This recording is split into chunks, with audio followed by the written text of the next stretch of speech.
Oke, sekarang tanggal 28 Februari kita balik lagi tentunya hanya di Ngobrol Apa? Ngobrol seru seputar apa aja. Nah, ini kita bener ya. Bener. Ini udah kedengeran ya teman-teman yang dengerin di mana aja pasti udah kedengeran. Ini ada suara baru nih yang kayaknya belum pernah hadir di Ngobrol Apa. Oke. Nah, ini aku perkenalkan dulu tamu kita pada hari ini adalah Mbak Bella. Betul ya Mbak Bella? Bella, bener. Betul. Nah, kayak Mbak Bella nih datang jauh-jauh dari Batam nih. Lumayan ya, jauh sih, lumayan. Jauh lumayan. Kalau berenang ya kayaknya nggak nyampe-nyampe ya. Yang ada tipes kayaknya. Tipes di tengah laut ya. Iya, oke. Jadi Mbak Bella ini kalau semoga tidak salah ya, Mbak Bella ini adalah seorang musik director. Benar. Dan juga seorang program director. Benar. Di sebuah radio yang juga partner kita di Batam ya, di B107 di FM B107 Batam. FM Batam. Oke, sedikit promosi. Jadi kita juga siaran di sana teman-teman ya, di Batam. Buat teman-teman yang di Batam bisa dengerin B107 FM Batam. Ada Kribo Bias Paris juga hadir di sana siap Rabu jam 6 sampai jam 8 malam. Tuh, jangan lupa ya. Kalau Mbak Bella sendiri jadwal siarannya? Nah, aku setiap hari Senin sampai dengan Jumat jam 1 sampai jam 3 sore. Senin request biasanya. Jadi yang pengen lagu-lagu baru, lagu-lagu fresh tuh bareng sama aku. Oh gitu. Oke, jam 1 sampai jam 3. 3 sore. Oke, berarti ini barusan siaran juga ya? Bener. Setiap hari? Setiap hari. Hari ini kemarin gimana sih live dari Batu. Sempat Januari kemarin tanggal 27 ya. Betul. Januari live dari Batu, 27-28 itu sempat live dari Batu. Keren. Dan sekarang kita langsung tarik, ayo Mbak kita bikin podcast. Siap. Ini excited banget loh sebenarnya. Oh gitu. Iya. Oke, ini pengalaman pertama atau enggak? Udah pernah sebelumnya? Sebelumnya udah pernah. Oke. Cuman kalau di podcast di luar kota itu baru ini. Oh baru gitu. ini. Oke. Jadi agak-agak sedikit grogi gitu. Ya. Sama Mbak, saya juga sedikit grogi sebenarnya. Sebutannya apa sih? Kalau untuk pendengar? Sobat Ngobrol Apa. Oh, Sobat kalau Ngobrol untuk Apa. Program Ngobrol Apa gitu. Sobat Ngobrol. Gitu. Sobat Ngobrol atau Sobat Ngobrol Apa. Biasanya kita ngomong Sobat Ngobrol gitu. Oke, siap. Nah, ini aku udah kenal sedikit Mbak Bella ini, mendengar ceritanya dulu waktu aku ke Batam ya.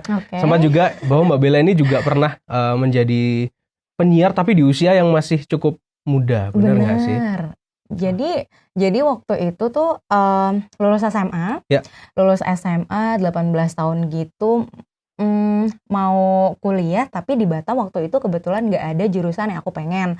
Aku pengen sastra Inggris waktu itu nggak ada. Sastra Inggris. Jadi harus keluar Batam. Nah keluar Batam kan lebih pricey ya pasti. Nah jadi kayaknya belum ada biayanya belum cukup nih. Jadi kerja dulu. Oke. Mutusin untuk kerja dulu apa ya? Tapi kerjaan yang cocok gitu kan. Terus emang waktu itu kan radio kan lagi happening banget ya di kota aku tuh lagi happening banget radio. Jadi yaudah deh coba deh ke salah satu radio anak muda di Batam gitu. Dan akhirnya Tekvo di situ terus keterima. Jadi tahun 2010 awal gitu udah masuk di salah satu radio di Batam, anak muda langsung keterima 2010 di situ. Awal 2010. Wah, berarti cukup senior nih. Lumayan, kelihatan tua ya berarti ya. Enggak juga sih Kak. Itu dulu mulai itu langsung siaran atau masih di belakang layar dulu atau gimana? Jadi itu ada trainingnya dulu tuh, Bias. Jadi sebulan tuh sempat training bolak-balik radio rumah itu untuk training. Jadi kita nggak langsung on air, kita di training dulu untuk persiapan on air. Setelah kita udah dirasa mampu untuk on air, udah kita baru dapat jadwal untuk on air gitu. Oh gitu. Setelah dirasa mampu baru on air ya. Itu langsung sendirian gitu? Enggak, waktu itu tandem berdua, belum dilepas sendiri, belum. Belum dapat kepercayaan waktu itu. Waktu itu aku juga gitu sih, pertama kali siaran itu program hari Senin dulu banget, udah lama 3 tahun yang lalu itu juga tandem karena nggak berani sendirian. Ya aku jadi ingat masa-masa itu juga Kak.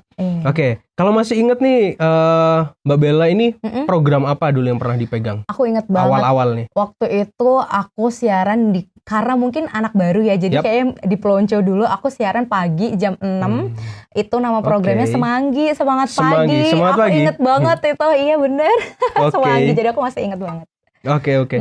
Nah itu waktu program Semanggi itu pagi itu rasanya gimana nih? Kan biasanya kalau siaran jam-jam itu nih biasanya masih ngantuk lah. Bener. Sebenarnya sih itu tantangannya tuh malesnya itu ya. Kebetulan sih radionya tuh nggak jauh dari rumah. Cuman emang tantangannya tuh ya, apalagi kalau misalnya malam tuh sempet begadang atau nggak bisa tidur lagi gitu, kebanyakan minum kopi atau ngeteh kan jadi nggak bisa tidur tuh kalau aku. Nah jadi harus bangun ya, tantangannya paling itu aja sih. Kadang ya nggak mandi, belum gosok gigi masih beler, jadi udah langsung. Betul. Karena kan penyiar itu cuma suaranya doang ya. Betul, nggak kelihatan. Nggak kelihatan visualnya. Jadi, udah deh bodo amat deh. Yang penting on air dulu jam 6 nggak telat gitu. Jadi nggak diomelin gitu.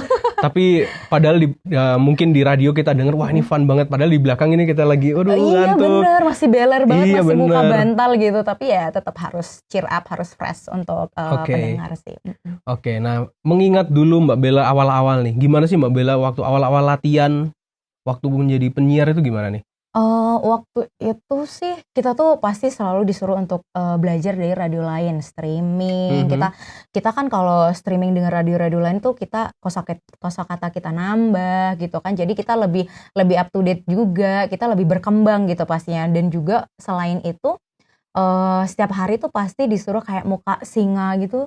Muka singa iya kayak ngep gitu. Kita kayak ngom. Jadi kayak senam wajah gitu.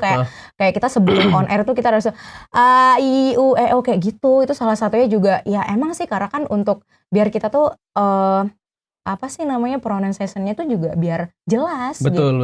Jadi kayak nggak belibet. Ya pernah juga sih kita udah kayak gitu aja tetap belibet. Cuman ya seenggaknya kita usahanya tuh itu gitu. Latihan, stretching muka gitu sih. Apa sih senam wajah ya? Benar. Terus artikulasi segala macam. Betul. Karena kan itu didengar kan, kita didengar orang jadi harus jelas gitu artikulasinya. Betul. Gitu. Karena memang kalau di radio yang diandalin ya suaranya memang ya. Suaranya kita gimana caranya supaya bisa jelas di telinga semua orang gitu lah. Terus kadang-kadang kayaknya aku itu pertama kali siaran yang sulit itu ngilangin logat. Oh gitu. Iya itu agak sulit sih Kak, karena ini buat aku pribadi ya, karena aku basicnya bukan penyiar. Dulu hanya coba-coba aja. Nah logatnya itu masih ada. Gitu. Akhirnya keikut tapi lama-lama ya hilang dengan sendirinya. Tapi itu agak susah sih memang. Karena udah terbiasa ya. Iya betul. Gitu. Udah terbiasa sama logat jadi ngilangin logatnya itu agak cukup sulit. Tapi gitu. Bukan nggak bisa. Bisa. Yang penting kan dicoba terus. Iya dicoba terus, betul. Gitu. Kalau Mbak Bella dulu ada masalah sesuatu nggak waktu pertama-pertama?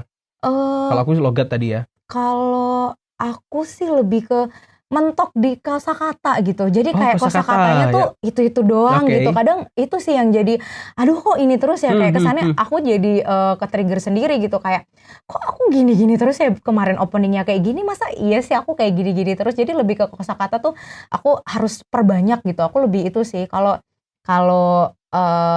untuk logat apa segala macam sih enggak, alhamdulillahnya enggak ada masalah itu gitu. Lebih ke habis ini ngomong apa lagi ya, kayak bridgingnya apanya gitu, untuk kayaknya nih kalimat ini apa lagi ya, kayak gitu sih lebih tantangannya itu gitu. Milih kata yang tepat. Betul, itunya aja sih paling tantangannya. Betul, untuk bridging itu karena itu tantangan juga sih sebenarnya. Betul. Karena kalau misalkan kita kosakatanya kurang ya sulit. Susah. Jadi kan itu doang kan yang kita pakai kan. Jadi kayak aduh gimana ya biar gak ngebosanin, karena kan kita setiap hari kan daily gitu kita ya. Habis ini cuaca, besok apalagi ya, belum lagi cuaca Batam tuh yang panas-panas terus gitu kan. Jadi aduh apa ya habis ini gitu. Jadi kita kasih kayak aduh habis ini panas ini kita minum ini ya enak nih Bifen misalnya. Jadi itu sih tantangannya gitu. Tantangannya lebih ke situ. Oke. Tapi semua juga teratasi karena terbiasa ya. Bener, alhamdulillahnya gitu. Ya itu tadi yang aku bilang, kita banyak streaming, banyak referensi, karena kan sekarang juga platform kan banyak ya, mulai dari kita bisa sosial media tuh banyak. Sekarang tuh para senior yang lebih jago nih, itu kan suka upload video mereka ketika lagi on air, ketika lagi podcast apa segala macam, untuk ngajarin kita nih misalnya yang baru terjun di dunia broadcasting apa segala macam, tuh banyak ilmu yang bisa kita dapatkan, Bias. Betul, setuju. Bahkan ada beberapa penyiar atau voice over gitu gitu, mereka bikin video, silakan di stage terus kita benar. Jadi sekarang tuh banyak sih platform kita untuk belajar, untuk berkembang, untuk latihan gitu. Benar. Aku inget itu coba dulu itu suaranya ini Bimoski itu loh. Oke. Ya itu pernah coba doang, cuman ya nggak bisa. Jelas lah nggak. Bukan nggak bisa. Oh iya belum ya. Belum, bukan nggak bisa nih sobat ngobrol. Iya, masih belum bisa pada saat itu. Dia kan sering bikin, coba dong di stage suara ini, kita duetin. Nah, kayaknya suaranya dia ya jauh lah. Kita yang levelnya belum apa-apa ya jauh. Tapi nggak apa-apa, itu salah satu ini ya, cara belajar step lah ya. Kita untuk belajar. Betul. Benar. Nah, ngobrol-ngobrol pada saat itu kan Mbak Bella sejak SMA ya, betul nggak? Lulus SMA. Ya, lulus SMA ya. Nah, itu lulus SMA, itu mau cari kuliah kan? Nah, itu ada tantangan sendiri nggak sih waktu di zaman itu? Biasanya anak-anak umur segitu, ya katakanlah umur 18 ke atas ya, 18, itu masih mau main, mau nongkrong. Itu gimana cara timing, gimana ya, milih waktunya gitu loh? Ada nggak sih? Kalau aku sih kebetulan enggak ya, karena emang kemarin tuh sempat 6 bulan lontang-lantung gitu. Aduh, mau masuk ke jurusan kampus, yang ada di Batam gitu, aku takutnya nanti malah aku nggak srek gitu. Karena nggak sesuai gitu. Aku tuh orangnya kalau pengen ini tuh pengennya dapet gitu. Cuman memang waktu itu karena jauh gitu ya, terus jauh dari orang tua juga aku belum pernah, jadi emang belum diizinin juga. Selain itu juga pasti biayanya lebih mahal kan. Dan iya, jadi ya udah deh, udah dapet radio duluan nih, jadi ya udah semakin itu jadi lupa deh kuliahnya. Oke, tapi by the way itu sempat kuliah juga nggak sih? Waktu itu nggak sempat kuliah, cuman sempat masuk di kursus bahasa Inggris di salah satu kampus di Batam. Itu juga setahun, udah nggak lagi. Oh gitu. Dan tetap melanjutkan di bidang tetap broadcasting, tetap jalan, radio tetap jalan gitu. Karena kayaknya udah waktu itu udah nyaman banget di radio sambil ada kegiatan lain juga kan, kayak ngeband atau bikin film juga. Jadi kayaknya lebih ke udah deh fokus ke udah kegiatan selain siaran itu juga bikin film pendek, ngeband gitu. Jadi kayaknya aku lebih nyaman itu udah lupa sama cita-cita pengen masuk di sastra Inggris. Itu udah lupa. Oke, berarti bisa dibilang apa yang diharapkan itu nggak sesuai dengan ekspektasinya, bener nggak sih? Berharap masuk bahasa Inggris, tapi malah beda nih. Iya sih, karena kan di Batam memang waktu itu belum ada. Cuman kalau sekarang sih aku belum update lagi sih. Tapi kayaknya ada bahasa Inggris, tapi kalau sastra Inggris kayaknya setahu aku belum ada gitu. Iya sih, harus keluar dari Batam. Bahasa dan sastra kan beda kayak gitu sih. Iya. Berarti memulai dari coba-coba ya. Bener. Terus akhirnya ketagihan, tapi sih juga nggak boleh diikutin ya, karena pendidikan itu penting kalau menurut penting, aku gitu. Karena ya udah kadung ya kalau aku tuh udah punya kesibukan lain dan aku seneng sama kesibukan itu, jadi ya udah deh gitu. Udah menghasilkan uang juga gitu kan. Setuju. Jadi ya udah deh gitu, dijalanin aja gitu sih. Oke. Nah, ini yang terakhir nih, kita ngobrolin soal Mbak Bella ini kan sudah hampir 12 tahun, 11 tahun? 11 tahun ke 11 tahunan gitu. Ya, 11 ke 12 tahun. Nah, selama 11 ke 12 tahun ini pernah nggak sih sampai punya fans gitu? Kan ini udah lama nih jadi penyiarnya nih. Fans ya, sebenarnya sih aku nggak pernah nyebut fans ya, udah temen aja gitu, pendengar gitu. Sebenarnya ada yang suka ngedengerin gitu, ada mau perempuan atau laki-laki gitu ada. Cuman ya yang edik banget gitu enggak sih, biasa aja gitu. Ya kalau dulu waktu kayak dunia digital itu belum sosial media tuh belum segila sekarang gitu ya.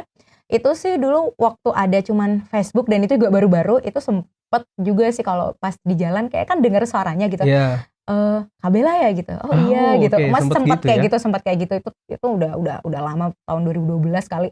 Karena udah makin maju ini, jadi kan mana sih yang namanya Bella? Oh ini. Mana sih yang namanya ini? Oh ini. Udah jadi biasa aja gitu. Paling ya main ke studio, ya udah biasa, welcome.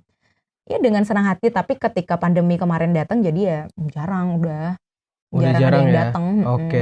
Gitu sih. Nah, karena memang setahuku nih ya, kalau penyiar pada masa-masa itu nih, karena aku juga sering dengar radio, pada zaman itu kayak punya fans nih loh. Aku suka nih sama suaranya orang ini gitu. Bener banget. Bener ya, tapi memang ya.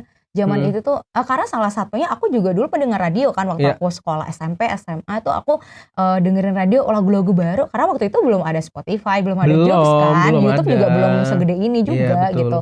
Jadi ya aku dengerin radio untuk update lagu-lagu terbaru gitu, dan aku suka gitu. Sampai bala-balapan request gitu, kalau nggak sempet dibacain, sebel gitu. Jadi ya bahkan request sempet dulu. Kayak gitu. Zaman itu. Iya sih keren. Kalau ingat-ingat masa itu kayaknya ramai banget gitu loh radio. Ramai banget waktu itu. Beda sih sama sekarang. Karena emang ya digital juga udah menggila ya sekarang. Iya betul. Jadi gitu. Pada masanya memang seru itu, apalagi waktu awal-awal HP masih bisa SMS. Benar. Nah kayaknya banyak banget orang yang SMS ke radio kan. Iya. Kirim salam buat Pak ini. Udah panjang banget. Iya panjang banget emang. Waktu itu iya sih aduh. Jadi throwback ya. Betul. Menyenangkan. Betul. Nah kalau aku dulu pertama kenal radio juga tahun itu sih, kenalnya ya 2010-2011 itu dimana radio itu juga memang booming pada saat itu masih booming. Bener. Aku sering dengerin juga di kantor, dulu aku anak SMK kan nggak. Terus magang. Suka berantem nggak? Enggak, kalau bahaya kalau itu. Nggak berantem. Nah terus aku magang nih, nah di tempat magang itu orangnya suka radio. Nah pertama kenal di situ keikut, akhirnya juga pernah diajak siaran. Tapi kayak apa sih teman ngobrol doang gitu loh, nggak mungkin langsung pegang alat gitu, nggak mungkin lah ya. Jadi aku pertama kenal di situ, itu kalau ngomongin soal aku ya. Nah kenal di situ dan wah ini keren nih kayaknya. Udah terus tapi akhirnya lupa. Gitu. Iya, aku hanya sebatas itu sih Kak dulu. Akhirnya lupa. Nah akhirnya waktu tahun-tahun berapa ya? 2015 itu kayaknya baru mulai coba-coba voice over, akhirnya suka. Tahun gitu. 2015 ya. Udah lumayan dong berarti Mas Bias ya. Sudah ya 7 lumayan tahun ya. 7 tahun, tapi itu masih belajar sih pada saat itu. Ya sekarang juga belajar sih Kak. Ya sama, kita semua belajar. Kalau kita nggak belajar kita stuck di situ-situ doang. Betul. Ya kan? Betul. Gitu dia. Nah, oke. Terima kasih Mbak Bella. Ini kita sudah ngobrol banyak seputar profilnya Mbak Bella, soal ceritanya, kisahnya Mbak Bella. Itu dari awal gimana sampai sekarang menjadi penyiar, bahkan menjadi musik director dan program director hingga sekarang.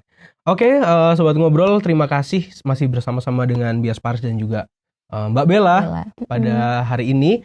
Tentunya kita akan balik lagi di sesi 2 setelah yang satu ini.